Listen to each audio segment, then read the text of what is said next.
देखिए, कोई आदमी घर का सामान राशन खरीदने के लिए बाजार पैदल चल के आए तो वो कहता मैं काम कर रहा हूं, लेकिन एक आदमी किसी बगीचे में 2 घंटे से सैर कर रहा है, तो क्या पूछो क्या कर रहे हो?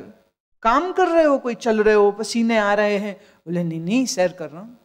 क्यों कर रहे हो? भाई अच्छा लग रहा है, मुझे अच्छा लग रहा है ये करने में। तो सैर करने में और काम करने में शरीर की क्रिया तो एक सी ही है, पर एक को आनंद है और एक सोचता है मुसीबत, सारे घर के काम मेरे को दे देते। एक झल्ला रहा है, एक मस्ती में है, एक सीटी बजाता हुआ चल रहा है, दूसरा बोझिल कदमों से चल रहा है। दोनों में बड़ा फर्क हो गया। तो ज्ञानी को 7 जन्म होते भी हैं अगर, तो इन 7 जन्मों में इस ज्ञान के विभिन्न रंगों को और उसकी मस्ती को वो आनंद पूर्वक मनाता है, जीवन को एक उत्सव की तरह देखता है। और फिर जब जन्म ना हो तो ना हो, क्योंकि हमें बंधन था कब जन्म का, जो मोक्ष की कामना करते। पर अगर जन्म नहीं होता है तो बहुत बढ़िया, और हो जाता है तो बहुत बढ़िया, उसमें कोई दिक्कत ही नहीं। जिसकी इच्छा ये हो कि मुझे जन्म ना हो, ये इच्छा भी बंधन है। ज्ञानी को ये इच्छा भी नहीं होती, ज्ञानी को यह इच्छा भी नहीं होती मेरा जन्म ना हो, मैं मां के गर्भ में उल्टा न लटकूं। जो अज्ञानी है वो डरता है, हे भगवान अब फिर गर्भ में मत लटकाइयो। पर जो ज्ञानी है वो कहता मजे से भेजियो, हम सोचेंगे हम योनि मुद्रा ध्यान कर रहे हैं। मां के गर्भ में अंधेरा भी होगा, मां के गर्भ में उठ के जाना नहीं, आना नहीं, कुछ क्रिया नहीं, कुछ काम नहीं, मजे से नाड़ू से सब आहार पहुंच जाएगा। और मां के रक्त में ऑक्सीजन जो रहती है, उस ऑक्सीजन से उसके शरीर को ऑक्सीजन मिल जाती है और मजे से हम स्वरूपस्थ रहेंगे, श्रम नहीं करना पड़ेगा। और गर्भ के बाहर आएंगे तो सुंदर प्रकृति को देखेंगे, सूर्य उदय को देखेंगे, सूर्य अस्त को देखेंगे, और एक शरीर को दूसरे शरीर के ममता में फंसते हुए देखेंगे। बाप छाती ठोक के कहेगा ये मेरा बेटा है, तो हम तो हंसेंगे कि देखो तो जरा इसको, कौन किसका पुत्र, कौन किसका पिता। न तातो, न माता, न बंधु, न भ्राता, यह जानते हुए पिता और मां का जो खेल है वो हम खेलेंगे। तो जीने का स्वाद तो उसी को आता है जिसको जीने की कला आती हो। जिससे जीने की कला नहीं आती है वो तो रोते हुए जीता है। कहीं कहीं ऐसा कहा गया कि ज्ञानी के 7 जन्म और होते हैं, कहीं कहा गया 3 जन्म और होते हैं, कहीं कहा गया विदेह मुक्त हो जाता है, फिर देह नहीं मिलती है, कहीं कहा गया कि नहीं होगा तो जीवन मुक्त रहेगा। बोले जीवन मुक्त हो, विदेह मुक्त हो, शरीर रहे न रहे, ज्ञानी इस झंझट से बाहर निकल जाता है।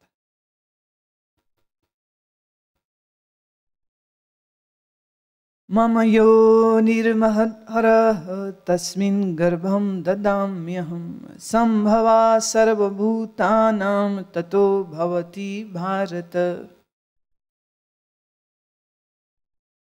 हे भारत, मेरी महत ब्रह्म रूप प्रकृति अर्थात त्रिगुणमयी माया योनि है, अर्थात गर्भाधान का स्थान है, और मैं उस योनि में चेतन रूप बीज को स्थापन करता हूं। उस जड़ चेतन के संयोग से सब भूतों की उत्पत्ति होती है। यूं समझो, भूत तो हो गए पुत्र, ये पंचमहाभूत तो है पुत्र, और ये जो इतनी बड़ी माया है, ये माया है माता के योनि की तरह। अब इस माता की योनि में भगवान कहते हैं कि मैं अपनी चेतना का बीज रख देता हूं। जैसे पुरुष अपना वीर्य का अंश स्त्री की योनि में रख दे तो गर्भाशय में चला गया तो धीरे धीरे धीरे वो बालक बन जाता है। ऐसे ही भगवान कह रहे हैं कि इस प्रकृति रूप योनि में मैं मेरे ही अंश का स्थापन कर देता हूं। अब प्रकृति है जड़, मैं हूं चेतन, तो इस जड़ और चेतन के मिलने से ये पंच महाभूत बन जाते। कैसा बच्चा है ना ये जो पैदा होता है। प्रकृति जड़, योनि जड़ है, और जो पुरुष है, जो परमात्म पुरुष है, सो चेतन है। देखिए एक उदाहरण दे रहे हैं, डोंट टेक इट लिटरली। चैतन्यता ब्रह्म की, जड़ता प्रकृति की, और इन दोनों के मिलाप से तैयार होता है ये बालक, जिसको हम कहते हैं पंच तत्व, जिसको हम कहते हैं पंच महाभूत। सर्वयोनिषु कौन्तेय मूर्तयः संभवन्ति यः, तासां ब्रह्म महद्योनिरहं बीजप्रदा पिता।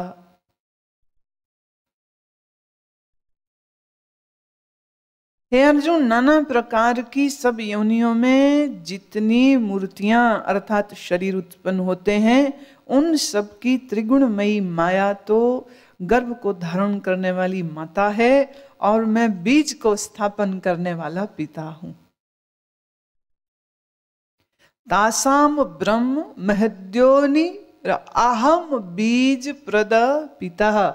मैं बीज देने वाला पिता हूं, और इस माया को मैं जानता हूं माता की तरह, जो इस पंच महाभूत रूपी गर्भ को धारण करने वाली।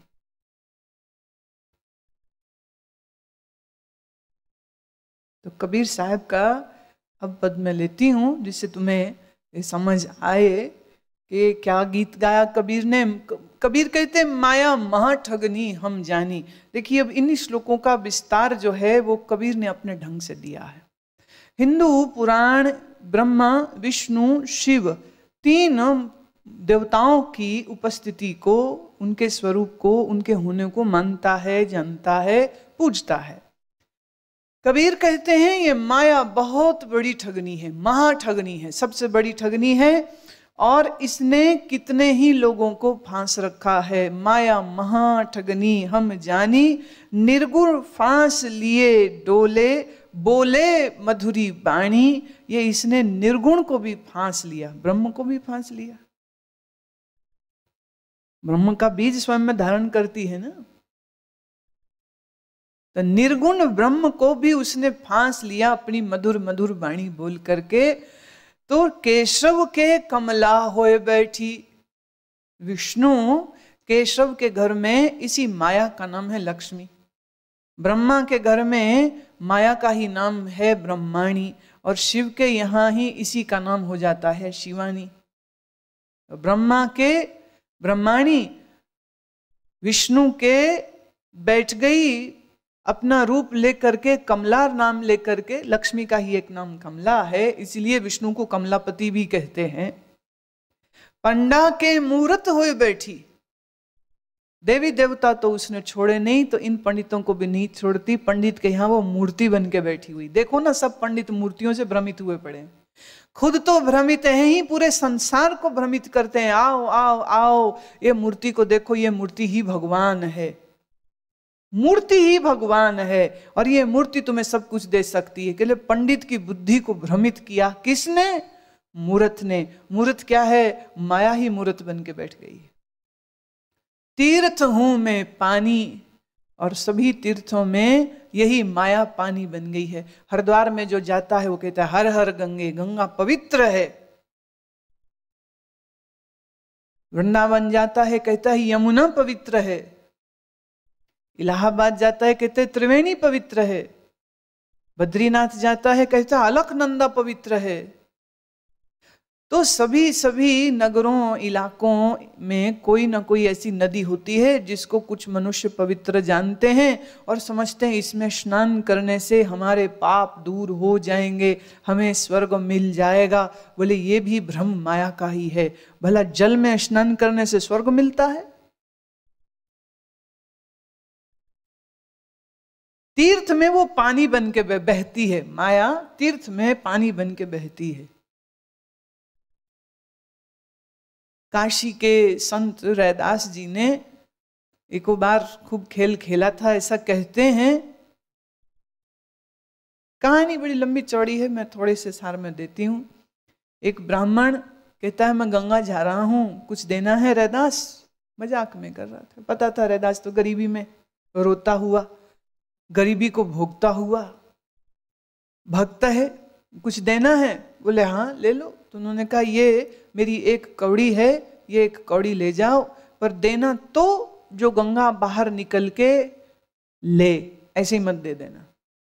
वो सोचता भला गंगा अपना हाथ बाहर का, अंदर से पंडित को ऐसा विश्वास नहीं होता है। दुनिया को वो कहता है गंगा पूजो, गंगा माई है, गंगा तारती है, पर कितने पंडे हैं जो साक्षात गंगा के प्रकट होने पर उसकी पूजा करते हो।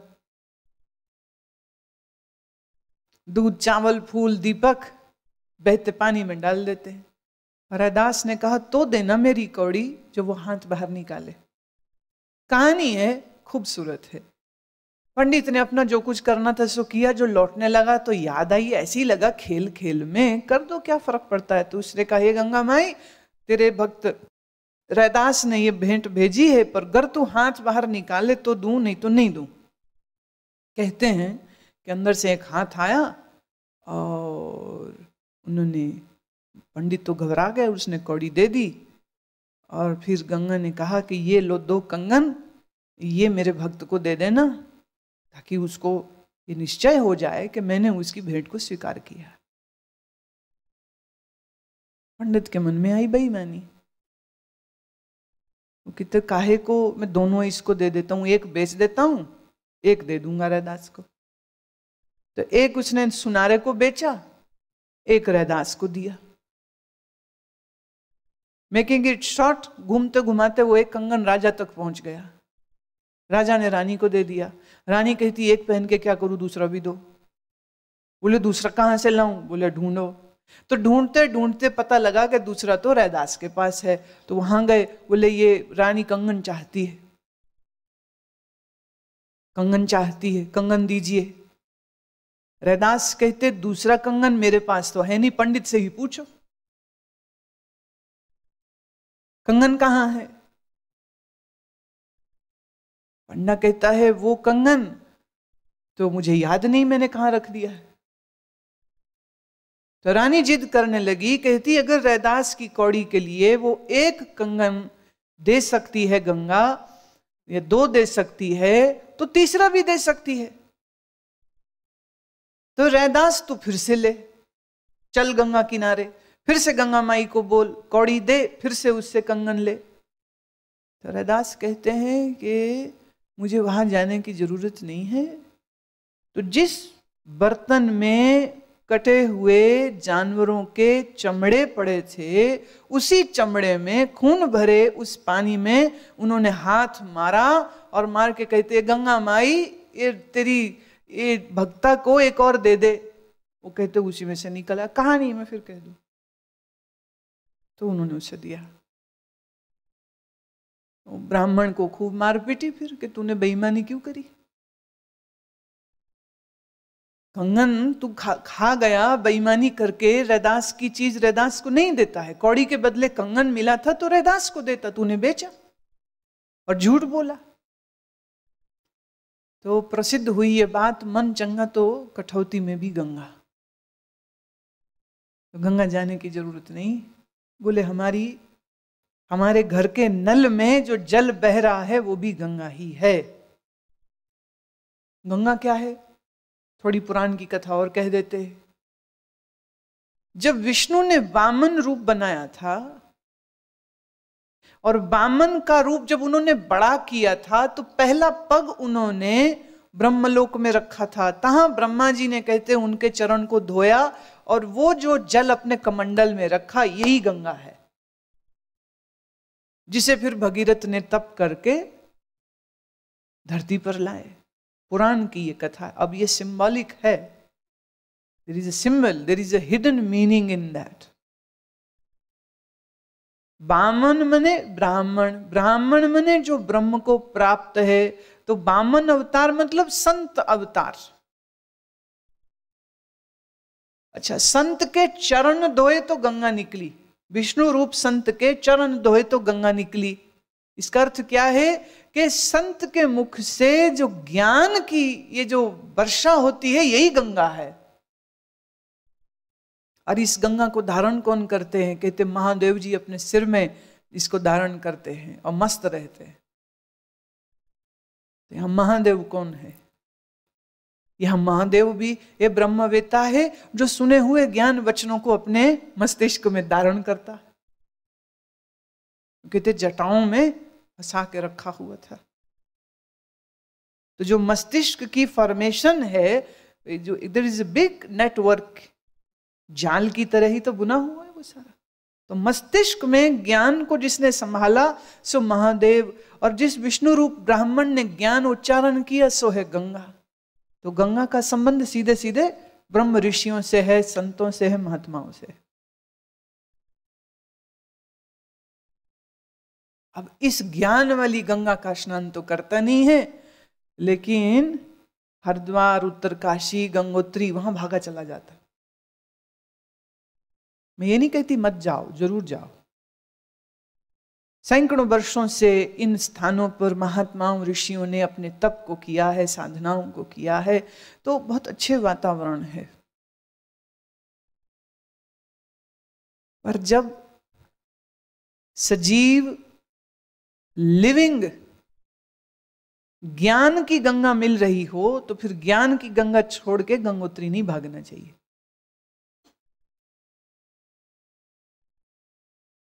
फिर नहीं जाना चाहिए। और अगर तुम जाते हो तो इसका मतलब अभी तुम्हें यह बात समझ नहीं आई। पंडा के मूरत होई बैठी, तीर्थ हूं मैं पानी, जोगी के जोगन होई बैठी, राजा के घर रानी, काहू के हीरा होई बैठी, काहू के कौड़ी कानी। अरे जिसकी कौड़ी कानी बीवी हो, मोह तो उसको भी होता उससे।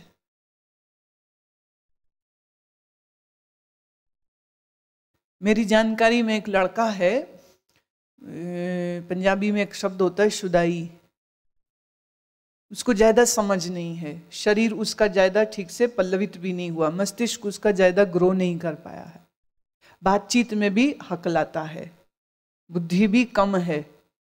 तो उसकी भी शादी हो गई और उसकी घरवाली जो भी है वो उसके लिए व्रत भी करती है, उसको अपना पति परमेश्वर स्वामी भी लगता है, उसके बच्चे भी हो गए, बच्चों को वो बाप बड़ा प्यारा भी लगता है।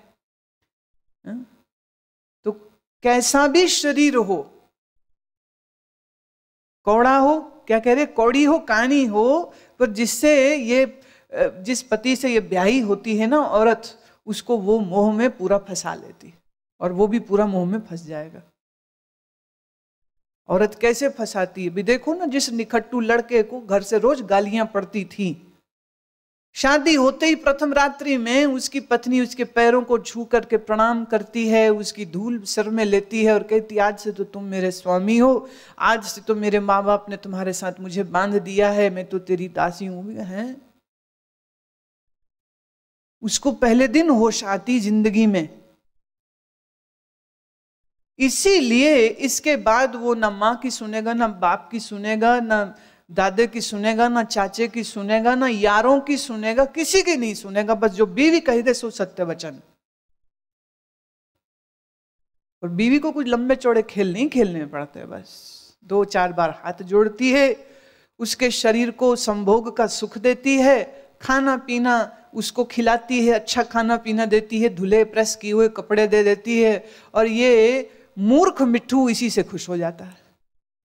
पहले अपने कपड़े खुद धो, खुद प्रेस करो, खाना माँ ने कभी दिया और कभी कहते पड़ा हुआ है खा ले अपने आप, टाइम पे तू आता नहीं है। यहाँ पत्नी कहती मैंने खाया नहीं, तुम आए नहीं थे, मैं तो भूखी बैठी हुई हूँ।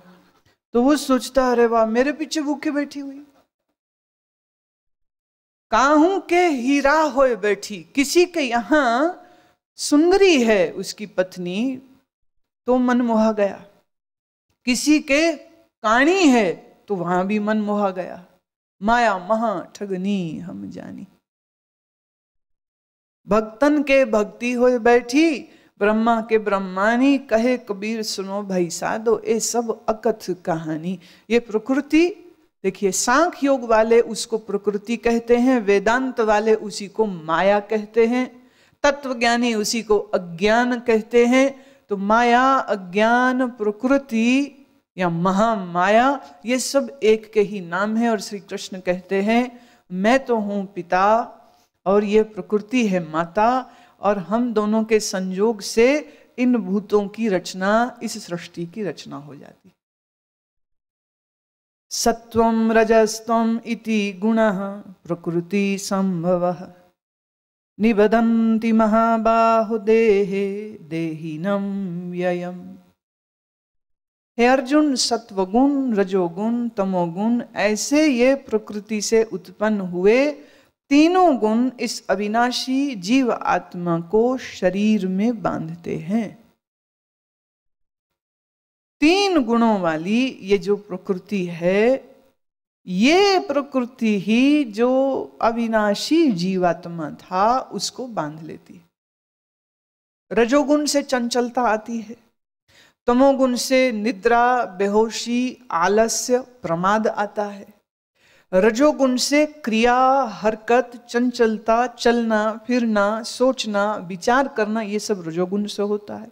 सत्वगुण से प्रेम, सुख इत्यादि ये जो पवित्र अनुभूतियां हैं, सात्विकी अनुभूतियां हैं, ये होती हैं। और यही तीनों गुण जीव को बांध लेते हैं। जीव अपने अपने अविनाशीपने को ही भूल जाता है। तीन गुणों से बने हुए इस शरीर में आसक्त हो जाता है। ये देह मैं हूं, ये शरीर मैं हूं, ये शरीर मेरा है, ये घर वाले मेरे, तो मेरी अम्मा और मेरा बापू, मेरा पप्पू और मेरी बेटी, वह इसी में फंस के रह जाता है। किसके प्रभाव से? इन तीन गुणों के प्रभाव से। रज, तम, सत, इन तीन गुणों के प्रभाव से अविनाशी स्वयं को विनाशी समझने लग जाता है। मौत से डरता है, दुख से डरता है, शोक से डरता है। तत्र सत्वं निर्मलत्वात् प्रकाशकमनामयम् सुख संगेन बध्नाति ज्ञान संगेन चानगः।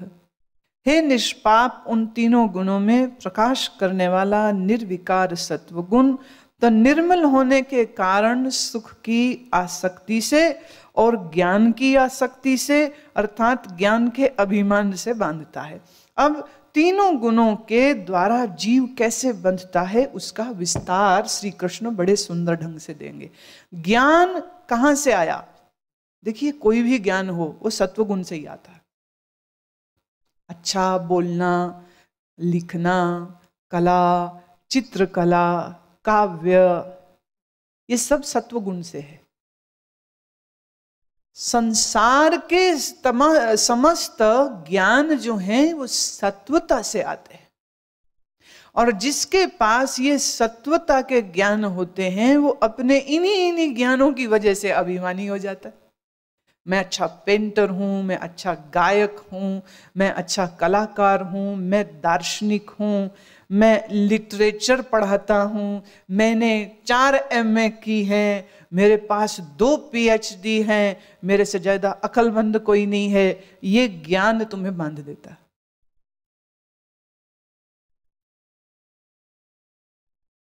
जीव निर्विकार है,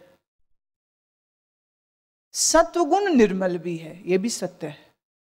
सत्वगुण निर्मल है, पर यही निर्मलता सत्वगुण की जीव को सुख भी तो देती है ना। एक आदमी को एक अक्षर नहीं लिखना आता, आप फटाफट अंग्रेजी में बोल लेते हो, संस्कृत पढ़ लेते हो, तो जो संस्कृत का विद्वान है उसके अंदर अहम नहीं होगा? होगा। कहां से आया? सत्वगुण से आ गया। शास्त्री हो, शास्त्री किसको कहते हैं? जिसे शास्त्र आते हो। अब तो खैर शास्त्री सरनेम की तरह भी यूज होता है, कोई भी लिख ले। मैंने अनपढ़ आदमी भी लिख लेता है, मेरा नाम कपिल शास्त्री है। भाई काहे के शास्त्र पढ़े तुमने? बोले वो तो कुछ नहीं पढ़ा। फिर शास्त्री कैसे हो? बोले हमारे पिताजी शास्त्री, दादा शास्त्री, तो हमारा सरनेम शास्त्री। जैसे हर पुत्र को कुल दीपक कहा जाता है, चाहे वो कुल को आग लगाने वाला हो, कुल दीपक। ऐसे ही जिनका शास्त्री सरनेम है या पंडित सरनेम है या शर्मा सरनेम है, रेस्टोरेंट में एक परिवार आकर के बैठा तो उसने अपना ऑर्डर दिया, वेटर ने जाके अंदर कुक को बताया, बोले उस टेबल में ये शर्मा जी का ऑर्डर है। बोले क्या ऑर्डर है? पुराना परिचित था, वो जानता था। बोले क्या ऑर्डर है, क्या बनाना है उनके लिए? तो उसने वो कागज दिया, बोले 2 बटर चिकन, 3 तंदूरी मीट के नान। बोले ये शर्मा का ऑर्डर है? बोले हाँ, ये आधुनिक शर्मा है, मॉडर्न शर्मा है। ये शर्मा हो, वर्मा हो, अग्रवाल हो, मांसाहारी ट्रेडिशनली ये नहीं होने चाहिए, लेकिन आजकल कुछ भी संभव है। Everything is possible, everything is possible. Shastri किसको कहते हैं? जिसने शास्त्र पढ़े हो, ज्योतिषाचार्य हो। जरा उसका ईगो देखो फिर तुम। 4 ग्रंथ पढ़े हो, उसका ईगो देखो फिर तुम। और ऐसे ऐसे महानुभाव भी हैं जिनको वेदांत पढ़ने का भी बड़ा अभिमान होता। हम वेदांत जानते हैं, वेदांत मार्तंड अपने नाम के साथ लिखते। एक जगह मुझे याद है, सम्मेलन में अनाउंसमेंट हो रही थी किसी स्वामी जी के लिए, तो वो कह रहे थे वेदांत के धुरंधर विद्वान। धुरंधर क्या हुआ? क्या क्या विकट अहंकार है ये भी। और वो जब उनकी अनाउंसमेंट होती जा रही थी, उनकी छाती पर सेंटीमीटर पर सेकंड के हिसाब से चौड़ी होती जाती थी। कभी तुमने देखा अपने महामंडलेश्वरों और शंकराचार्यों को? देखा? हाथ नहीं जोड़ सकते किसी को, यूं अकड़ के बैठते हैं, झुक ही नहीं सकते। गर्दन जरूर दुखती होगी बाद में। जनता को दर्शन देने के बाद जब विश्राम को जाते होंगे तो चेलों से खूब मालिश करवाते होंगे। मैं फिर कह दूं, मैं महात्मा जनों का आदर करती हूं, सम्मान करती हूं, और मैं ये नहीं कह रही हूं कि समस्त शंकराचार्य ऐसे ही होंगे, मैं ये फिर कह दूं, परंतु प्राय आपको ऐसे ही दिखते हैं। या यूं कहिए मेरी बदनसीबी के मुझे जितने मिले वो ऐसे ही मिले।